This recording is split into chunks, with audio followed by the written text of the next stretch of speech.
Pessoal, muito bom dia. A gente está com muita saudade de vocês. Estamos esperando aí que, pelo menos aí no segundo semestre, todos nós estejamos juntos novamente, ok? Bom, gente, então hoje nós vamos continuar as nossas aulas de geopolítica. O que nós vimos na aula passada foi uma apresentação que eu fiz para vocês, mostrando, do ponto de vista gráfico, do ponto de vista estatístico, né, como existe essa questão da desigualdade de renda no Brasil, né? E, infelizmente, nesse quesito de desigualdade de renda, o Brasil é um dos campeões do mundo, né? O que nós vamos ver nas próximas duas aulas, começando por hoje, é algumas considerações teóricas, alguns complementos a respeito daquela apresentação que eu fiz com vocês na aula passada, na parte gráfica, ok? Então, nós vamos começar hoje falando aqui de algumas estatísticas, algumas análises aqui que nós vamos analisar, tá?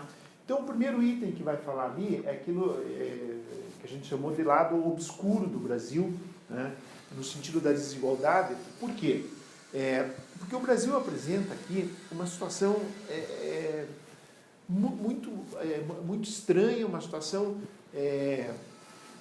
que deixa muito a desejar do ponto de vista de sociedade. Por quê? Porque o Brasil, apesar de ele estar entre as 10 maiores economias do mundo, claro que, como eu falei para vocês, lembro na aula passada, tudo que eu estou falando refere-se à questão do ano, até o ano de 2019. Né?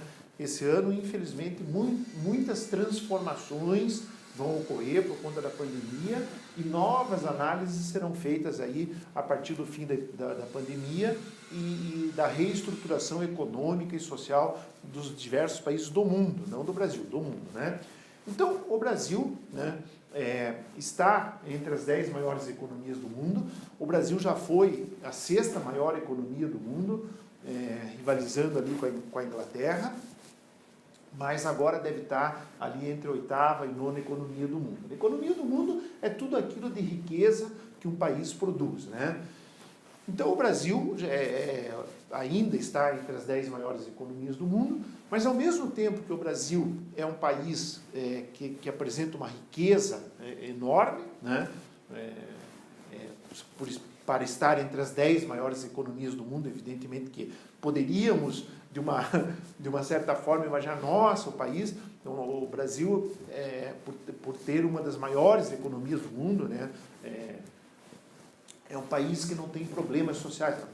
Infelizmente, a gente sabe que não é essa a realidade, né? Então, por isso, os autores chamam o lado obscuro do Brasil. Obscuro por quê? Porque você gera, o país, né, o país gera uma riqueza extremamente importante, né, importante em alguns aspectos a nível mundial, né? Aqui a gente destaca alguns setores, né? No setor do agronegócio, o Brasil é considerado praticamente o celeiro do mundo, né? O Brasil não produz mais alimento que os Estados Unidos, mas como o consumo interno americano é muito grande, o Brasil é o maior exportador de alimentos do mundo, né?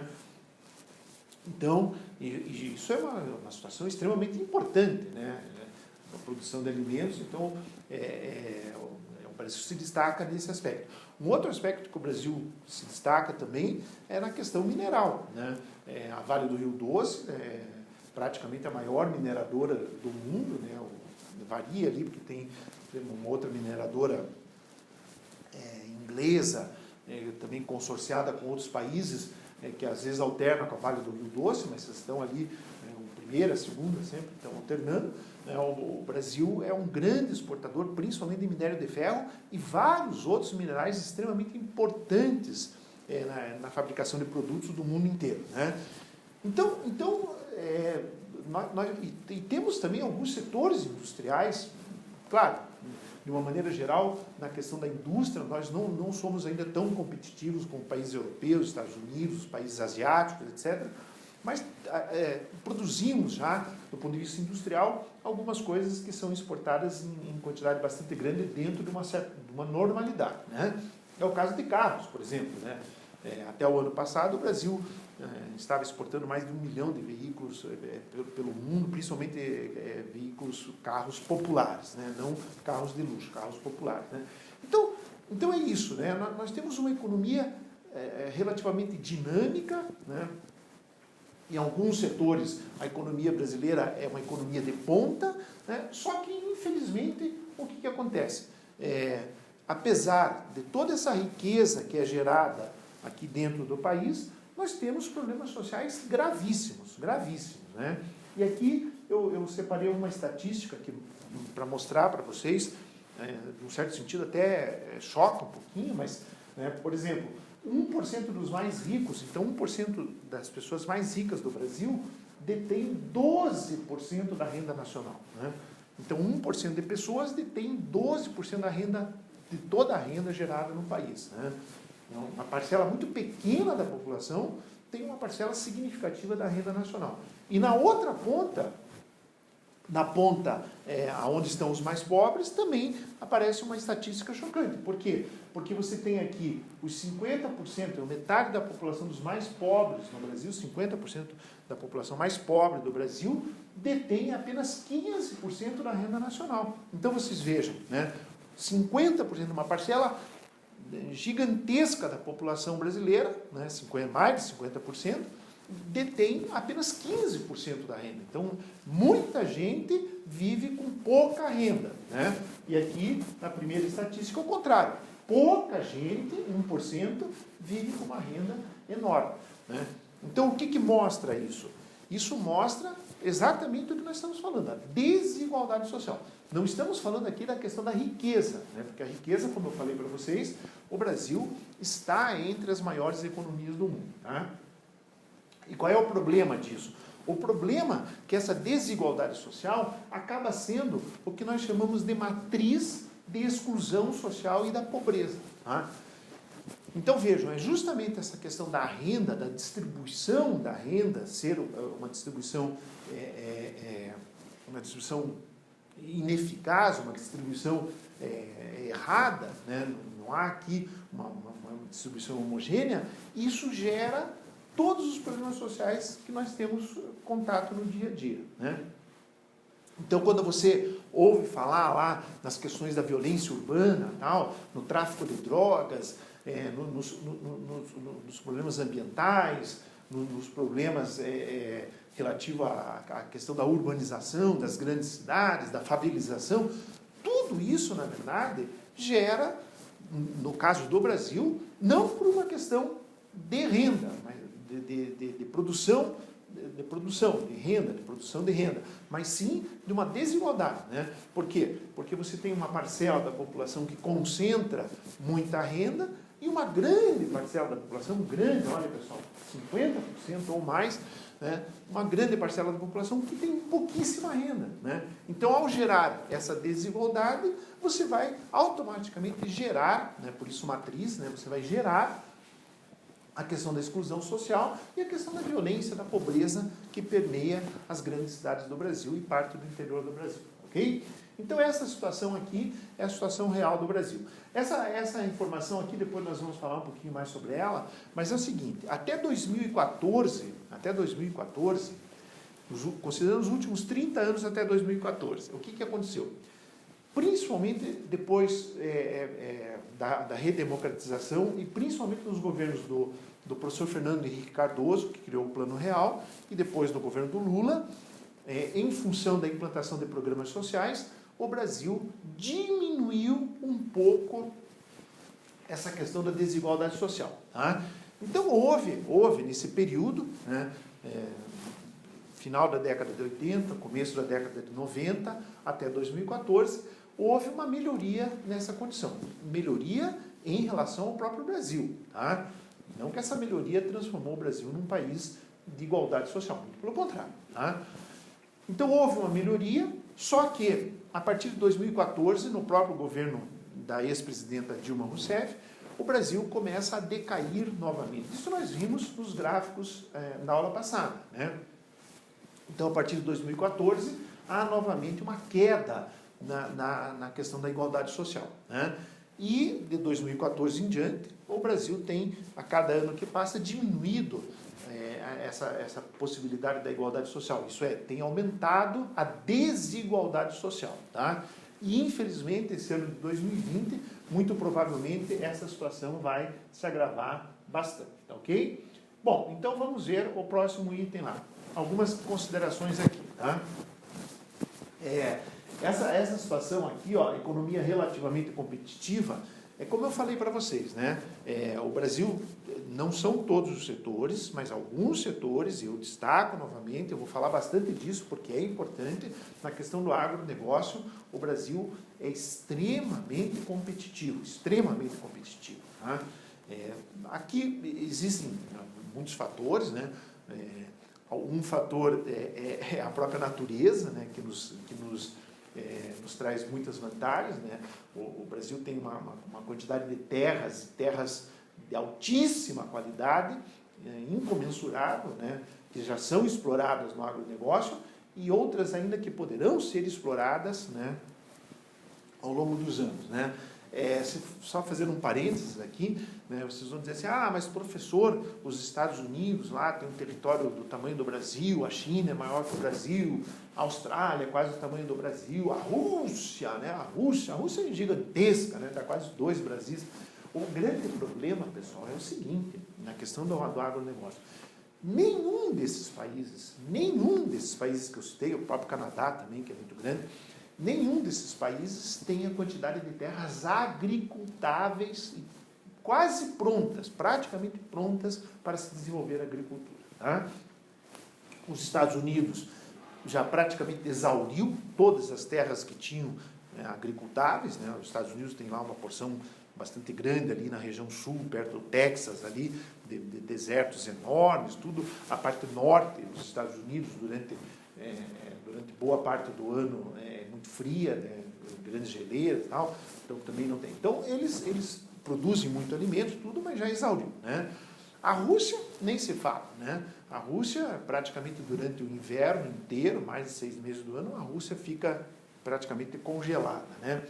A China, né, também tem grandes desertos, a parte central e norte da China também é muito fria, muito difícil de aplicar agricultura, sem contar lá áreas desérticas enormes também, que não são propícias. A mesma coisa acontece com a Austrália, né? O Canadá também é um país que fica acima dos Estados Unidos, também grande parte do ano fica sob frio intenso. Então o que acontece? O Brasil, há muito tempo, já é um grande produtor de alimentos, então é isso aqui, né? Uma economia competitiva, né? E é considerado hoje o celeiro do mundo e vai ser cada vez mais, né? Isso, por mais que os nossos governos tentem estragar, governos em geral, tá, pessoal? Não estou falando aqui desse governo ou daquele governo, em geral, né, os nossos políticos, né, parece que não veem essa possibilidade, essa capacidade que o Brasil tem de realmente, né, decolar e ser um país assim, que possa sustentar o mundo e distribuir essa renda e tal. Mas tudo bem, né? Isso aí é um outro aspecto, né? E isso cria no nosso país aquilo que a gente chama de ilusão de ótica. Isso é física, eu sei, né, pessoal? Mas a ilusão de ótica por quê? Porque isso pode acontecer com nós mesmos, internamente, e pode acontecer com estrangeiros. Ilusão de ótica em que sentido? Eu vou dar um exemplo para vocês, né? Então, imaginem vocês lá que vem um chinês aqui para o Brasil para negociar carne com um pecuarista brasileiro, né? E aí esse chinês chega aqui, né, no aeroporto ali, vamos supor, de Londrina, ou de Palmas, ou Tocantins, qualquer lugar, tal, aqui no Paraná, ou no Tocantins, ou no Mato Grosso, tal, e pega lá o seu motorista, tal, e vai para a fazenda do pecuarista lá, ver lá como é que se produz a carne e tal, que ele vai importar carne para o Brasil, né? Os nossos aeroportos, né, são razoáveis, né? Inclusive o de Curitiba é considerado o melhor aeroporto do Brasil, né? Claro que não tem a mesma movimentação que Rio, São Paulo e algumas outras capitais, Brasília também, mas é considerado o melhor do Brasil. Então ele sai de lá e vai lá para a fazenda do pecuarista. Quando ele chega nessa fazenda do pecuarista, lá, o que ele vai ver? Ele vai ver o que tem de mais moderno no mundo. O que tem de mais moderno. Tá? Ele vai ver a produção lá de carne, como é que se trabalha com aquela carne, tudo. Ele vai ver o que tem de mais moderno, de melhor no mundo, né? E, obviamente, a um preço competitivo, né? E vai ficar impressionado com aquilo, vai, meu Deus do céu, né? Esse país aqui é tudo de bom tal. Só que vejam, por que é uma ilusão de ótica? Porque essa não é a realidade do Brasil. Essa é a realidade do pecuarista, né? Do pecuarista que tem lá uma grande propriedade e nessa propriedade ele tem do que existe de mais moderno e mais competitivo no mundo, né? E aí, o chinês lá que veio aqui para o Brasil, ele talvez fique num hotel 5 estrelas, nós temos excelentes hotéis no Brasil, né? Vai ser muito bem servido, né? Tudo, comida maravilhosa, tudo tal, né? Se não ficar na fazenda do pecuarista lá, né? E aí vai embora para a China. Então, por que é uma ilusão de ótica? Porque ele não permaneceu aqui no Brasil e não conheceu, né, as mazelas que existem na nossa sociedade. Ele não foi, talvez, visitar as periferias da cidade, ele não andou pelos lugares feios da cidade, né? Onde que ele andou? Ele ficou num hotel 5 estrelas lá, maravilhoso, ele foi para a fazenda do pecuarista, ele foi para o aeroporto, né, com motorista e tal. Então, o que ele conviveu? Ele conviveu com a parte rica do Brasil, ele conviveu com a parte que não apresenta problema social e econômico nenhum. Ele conviveu apenas com aquela parte do Brasil que funciona bem, né? E obviamente, não era interesse dele e nem das pessoas que ele estava fazendo negócio mostrar a outra face do Brasil, né? Então, por isso que alguns autores dizem que essa economia pujante do Brasil e essa sociedade com mazelas sociais gravíssimas cria essa ilusão de ótica. E isso acontece em todos os setores, né? Mesmo no turismo de lazer, né? A pessoa vem, vai para uma determinada cidade, né? Para o Rio de Janeiro, lá, por exemplo, que é uma cidade que apresenta problemas sociais, econômicos, políticos gravíssimos, né? Gravíssimos, né? Algum tempo atrás, nós tínhamos no Rio de Janeiro os 5 ex-governadores, os 5 últimos ex-governadores do Rio de Janeiro presos. Imaginem, gente, imaginem, né? Os 5 ex-governadores todos presos, né? Por corrupção. Então, esse turista que vem para cá, o Rio de Janeiro é uma cidade deveras abençoada pela sua natureza, né? É belíssimo, né? Belíssimo. Né? E aí ele fica num hotel super bom lá e vai visitar os pontos turísticos, tal, que daí tem polícia, tudo funciona direitinho, e deixa de lado as partes mais pobres da cidade, né? Os morros dominados pelo tráfico de droga, né? Pela falta de saneamento, pela falta de água, onde a pobreza impera. Então, isso realmente cria uma ilusão de ótica. Pessoal, claro que isso não é só no Brasil, isso acontece no mundo inteiro, tá? Só que com mais ou menos intensidade. No Brasil existe muita intensidade, mas acontece em vários lugares. A questão do índice Gini, a gente já comentou rapidamente na aula passada, quando analisou os gráficos, né? Então, o índice Gini foi criado lá por um sociólogo, né? Especialista em estatística também, chamado Corrado Gini, né? E em 1912, então, ele conseguiu estabelecer estudos tentando mostrar essa questão da desigualdade, não da riqueza, da desigualdade, tá? Então é assim, quanto maior o índice Gini, mais desigual é um país. E quanto menor é o índice Gini, mais igual é o país, e menos desigual é o país, né? Então o que acontece aqui, né? Então é assim, eu acho que eu comentei com vocês isso na aula passada. Hipoteticamente, se você tivesse um país em que todas as pessoas do país, não existe isso, tá, gente? Por isso que eu estou falando hipoteticamente, se todas as pessoas no país ganhassem exatamente o mesmo salário, a mesma quantidade de dinheiro, o índice Gini seria 0, porque todo mundo é igual, então não há desigualdade, tá? E, hipoteticamente, porque também não existe isso, imagine que você tem um país e que toda a riqueza daquele país está concentrada na mão de uma única pessoa, tá? Que é impossível também, né? Mas toda a riqueza é concentrada na mão de uma pessoa. Então, o índice seria 1. Ele vai de 0 a 1, tá? De centésimo, tá? De 0 a 1.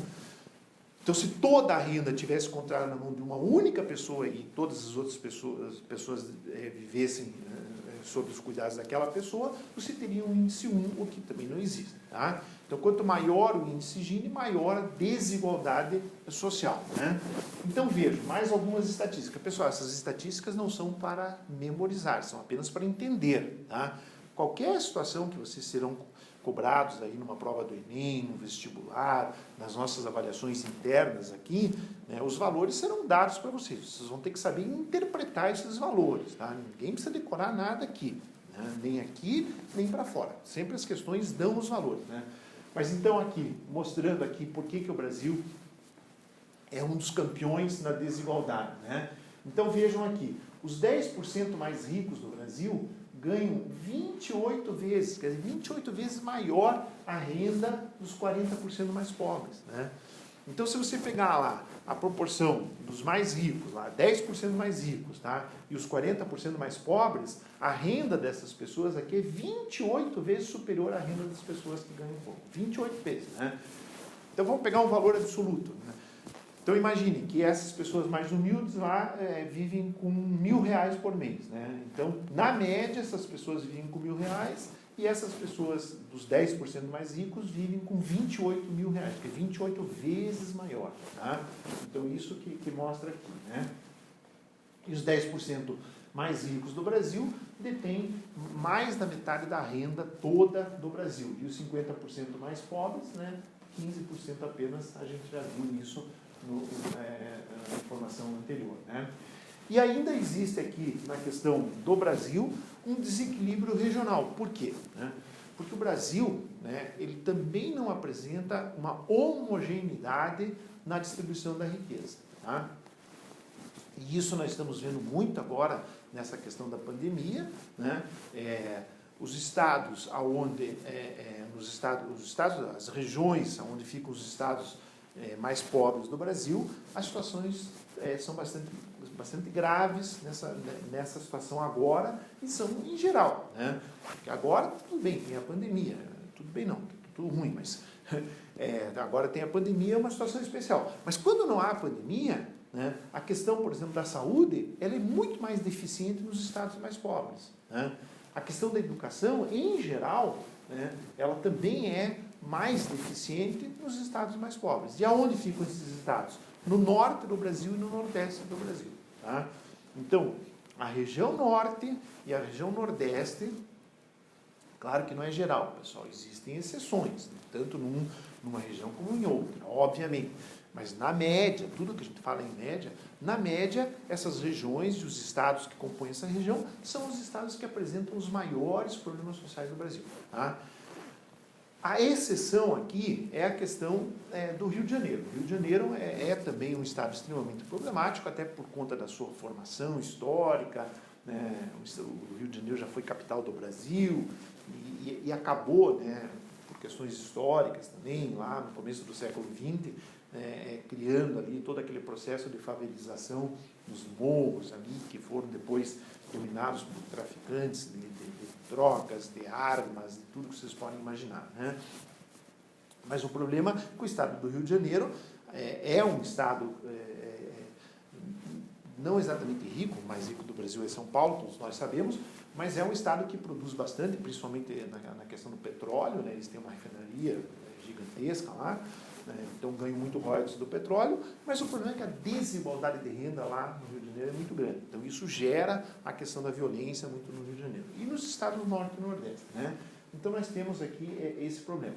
E um outro também aspecto que a gente já viu nos gráficos, e vamos reforçar aqui, é a questão do desequilíbrio em relação às pessoas, não em relação à posição geográfica, né? Não em relação a onde fica o estado, mas sim em relação às pessoas. Né? No Brasil, os estudos mostram que os afrodescendentes, por exemplo, as mulheres, tá? E os descendentes de indígenas são as pessoas mais prejudicadas do ponto de vista econômico. Tá? Então, todos os estudos mostram claramente, né, que os afrodescendentes, as mulheres e os descendentes de indígenas são as camadas da população e são camadas absolutamente enormes, né, do ponto de vista quantitativo, então é uma parcela muito significativa da população brasileira, são justamente os mais prejudicados, tá? Em todos os sentidos, no sentido da renda, no sentido do estudo, no sentido da saúde e assim por diante. Então, é essa a situação aqui. Por isso que isso aqui gera um desequilíbrio enorme aqui no Brasil, tá? Essa questão aqui que eu comentei com vocês, que até 2014 houve uma melhora, principalmente, como eu falei para vocês também, nos governos do professor Fernando Henrique Cardoso e depois no governo do Lula, né? O Brasil teve algumas melhoras, né, por algumas ações sociais que foram feitas, depois começou a piorar novamente. E o que é desinteressante, não interessante, é que o Brasil, apesar de ser uma das maiores economias do mundo, apresenta índices de desigualdade muito superior a países muitíssimo mais pobres que o Brasil. Muitíssimo mais pobres, né? Então, isso gera uma frustração muito grande, né, e consequências reais, né, como a questão da violência, né, a questão toda da violência, de toda a sociedade como um todo, né? Então, o Brasil tem a riqueza e não tem essa distribuição adequada, né? Então, é isso que ele vai informar aqui no Brasil, tá? Uma outra consideração interessante que vai ter aqui é essa questão aqui da questão da riqueza, né, e pobreza no Brasil, né? Alguns sociólogos, né, alguns geógrafos, né, antropólogos que se dedicam ao estudo dessas questões aqui, da questão da renda, da distribuição da renda, etc. E isso aparecia agora nos últimos anos, aí, nas últimas 2 décadas, saiu um pouquinho isso, mas era muito comum em falar em 2 Brasis, né? Como se nós tivéssemos um único país, mas que apresentasse 2 faces diferentes, né? Daí aí 2 Brasis. O que quer dizer isso, pessoal? Quer dizer o seguinte, né? Não é bom isso, tá? Não é bom. Mas o que quer dizer isso? Quer dizer o seguinte, ó, que você tinha uma parcela do Brasil, né, de pessoas que vivem no Brasil, de habitações, de indústrias, no caso do agronegócio, de fazendas e tal, que estão entre os mais desenvolvidos do mundo, né? Então, é o Brasil super desenvolvido, tá? Então, essa parte do Brasil é uma parte que se assemelha aos países mais desenvolvidos do mundo, né? Então, você pega lá uma indústria ou uma super fazenda produtora lá de soja. O Brasil é o país que mais produz soja do mundo, agora passou inclusive a produção dos Estados Unidos, né, e é o maior exportador disparado também. Então você tem lá uma super fazenda com as técnicas mais modernas e máquinas assim, mais modernas que existem no mundo, tal, né? Então esse é o Brasil que está próximo dos países super desenvolvidos, né? E aí você vai lá para uma outra parte do Brasil, né, que é onde ficam lá as favelas, os lugares onde a pobreza impera, né, em regiões do Nordeste, as favelas das grandes cidades, tal, aonde você não tem sequer água encanada, não tem sequer água potável para tomar, tá? Você não tem nem saneamento, tá? Os dejetos saem e vão correr pela frente ou pelos fundos da casa ali a céu aberto. Então, aí é o Brasil semelhante aos países mais pobres, mais miseráveis do mundo, tá? Então, por isso que durante um certo tempo se dizia que, na verdade, não era um país, eram dois países num só, 2 Brasis, né? 2 Brasis. Claro que isso aqui tem que acabar, um dia tem que acabar e um dia vai acabar, né? Isso eu tenho absoluta certeza. Infelizmente, não temos como dizer quando, mas isso vai acabar. O Brasil um dia vai ser, com certeza, um país muito mais justo, muito mais equilibrado, né? Muito provavelmente eu não estarei mais aqui quando isso acontecer. Mas talvez vocês, ou os filhos de vocês, a gente não sabe, mas isso vai acontecer, porque existem todas as condições para que isso aconteça. Tá? Basta ter vontade política, fazer as coisas realmente para que o país melhore como um todo. Né? Então é essa situação aqui. Tá? Essa situação aqui, ela fica muito mais clara nas grandes cidades. Né? Vocês lembram a aula passada? A primeira imagem que eu mostrei para vocês, antes de começar a aula, né? A primeira imagem, onde aparecia lá, numa cidade, você tinha lá um prédio lá, de pessoas de altíssima renda, um prédio com todos os benefícios que o dinheiro pode comprar, né, com piscina, quadras esportivas e tal, e ao lado daquele prédio, né, separados por um muro, que eu contei para vocês até que eu pesquisei, esse muro parece que tem 6 metros de altura, mais as questões de proteção eletrônica por cima do prédio, do muro, né, ao lado desse prédio, nós tínhamos uma favela, né. Então, essas questões, elas ficam muito mais claras, muito mais objetivas nas grandes cidades. Tá? Professor, mas não existe isso no campo? Claro que existe, mas no campo as coisas são mais espalhadas, né, pessoal? Então você vê lá uma casinha pobrezinha lá, tal, né, sem água encanada, tal, mas está lá isoladinha, tal, né? Então não é que não existe tanto quanto, é tão grave quanto, né, triste tão quanto, mas na cidade é mais chocante porque você vê uma aglomeração de pessoas muito maior e isso é muito mais claro aos nossos olhos. Às vezes, você está aqui em Curitiba, você está andando de carro, por exemplo, você sai de um bairro onde você tem casas maravilhosas e anda ali 10, 15 minutos e já vai parar numa situação onde as casas são bem mais humildes, bem mais simples e tal, ou até entra numa favela. Então, isso na cidade, né, na região urbana, é muito mais claro, ok? Bom, gente, então, esse item aqui, na verdade, é só um aperitivo para a próxima aula, tá? Pobreza e desigualdade, origens prováveis, tá? Isso aqui eu vou explicar com bastante calma para vocês na aula que vem, tá? Mas o que acontece é o seguinte, por que aconteceu isso com o Brasil? O que gerou, né, um país tão desigual, né, um país onde as pessoas vivem de maneira tão diferente, umas em relação às outras, em relação à questão da renda, da produção,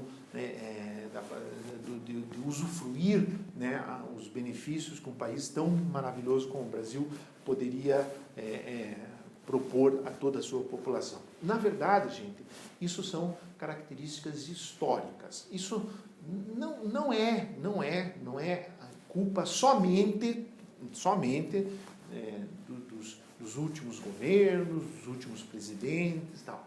Eles também têm parcela da culpa porque pouco, na verdade, resolveram essas situações de maneira correta. Né? Alguns foram por um caminho, daí entraram por caminhos escusos tal, e acabaram não resolvendo as situações como deveriam resolver. Tá? Mas essa situação é uma situação que se formou praticamente desde o descobrimento do Brasil. Ela foi se formando de maneira contínua, de maneira constante, né? Praticamente desde que o Brasil foi descoberto. Tá?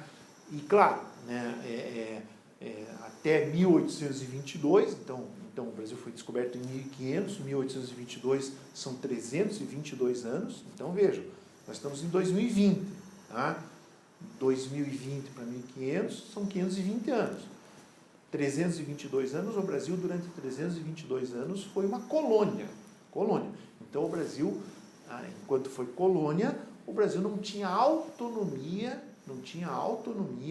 para propor as mudanças possíveis, porque era uma colônia, então ele tinha que obedecer às leis da metrópole, que no caso era Portugal. Né? Então, na aula que vem, eu vou tentar explicar para vocês de uma maneira um pouquinho mais profunda, né, um pouquinho mais consistente, por que essa situação aconteceu ao longo da história do Brasil e reflete nos dias atuais, na situação atual do Brasil. Tá ok? Pessoal, muito obrigado pela atenção de vocês. Vocês vão receber junto com essas aulas um texto para que vocês leiam também, tá? Então, essa parte inicial aqui que nós vimos, eles estão na página 1, 2, 3 e o comecinho da página 4, tá? Então, se vocês... essa aula aqui, então, a aula 2, tá? O que nós temos aqui? Nós temos as páginas 1, 2, 3 e a página 4 até a metade, tá ok? Então, a aula 2 vai até aqui, porque o texto é grande, o texto tem 10, 11 páginas, tá? Então, a gente está indo por partes. Inclusive, nós não vamos poder terminar todo esse assunto no primeiro semestre. Então, ele vai ficar uma partezinha desse assunto aqui para o segundo semestre. E a última aula, a quarta aula desse assunto, eu separei algumas questões relativas até a parte que a gente trabalhou, que nós vamos resolver, e eu vou propor algumas questões para vocês, tá ok? Gente, um beijo para todos vocês e espero vê-los em breve. Tchau!